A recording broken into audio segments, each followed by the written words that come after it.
নদীটা কি সুন্দর তাই না? নৌকায় করে এই পাশ থেকে ওই পাশে যাবো। Hello, welcome to my blog. এটা আমার পাবলিক প্লেসে শুট করা প্রথম ব্লগ ভিডিও। এই ক্লিপটা নেওয়ার সময় আমার ভয়েসটা কেন যেন আসেনি। যাই হোক, এই দিন মূলত আমার ভাইয়ের স্কুলে একটা প্রোগ্রাম ছিল, সেখানে গিয়েছিলাম আর একটা আত্মীয় বাড়িতে না জানিয়ে চলে গিয়েছিলাম। তাছাড়া আরো অনেক ইন্টারেস্টিং বিষয় রয়েছে যেগুলো তোমরা আস্তে আস্তে দেখতে পারবে। ভাইয়ের স্কুলের প্রোগ্রাম শেষ করে দেখি রাস্তায় অনেক সুন্দর সুন্দর চারা বিক্রি হচ্ছে, তাও আবার মাত্র 30 টাকা করে। কিন্তু আমরা একটু ঘোরাঘুরি করতে বের হয়েছি আর হাতে নিয়ে ঘোরাঘুরি করা সম্ভব নয়, তাই ফুল গাছগুলো আমি কিনতে পারিনি, কিন্তু আমার অনেক ইচ্ছা করছিল নেওয়ার। নদীটা কি সুন্দর তাই না? এই নদী ব্লক করে দেয় ক্যামেরা।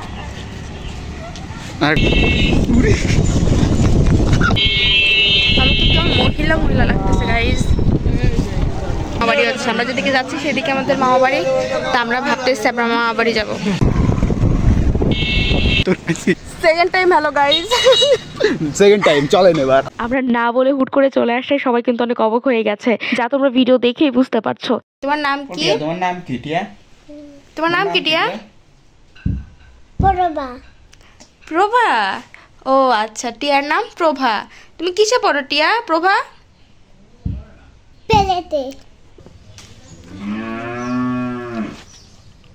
ফেরার পথে এখানে একটা নার্সারি দেখে নার্সারিতে ঢুকলাম, কিন্তু তেমন গাছ পছন্দ হলো না, তাই এখান থেকে কোনো গাছও নেওয়া হয়নি আমাদের, শুধু একটু ঘুরে ফিরে দেখলাম আর কি। এখন আত্মীয় বাড়ি থেকে চলে আসলাম এবং সাথে আত্মীয়কেও সাথে নিয়ে চলে আসছি।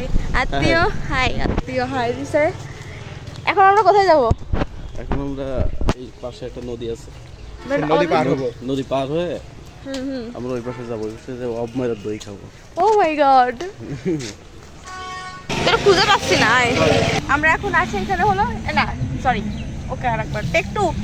এটা হলো গোবরা নদী এবং চিত্রা নদী। এখানে লোক মানুষ বলে গোবরা নদী, কিন্তু এটা হলো চিত্রা নদী।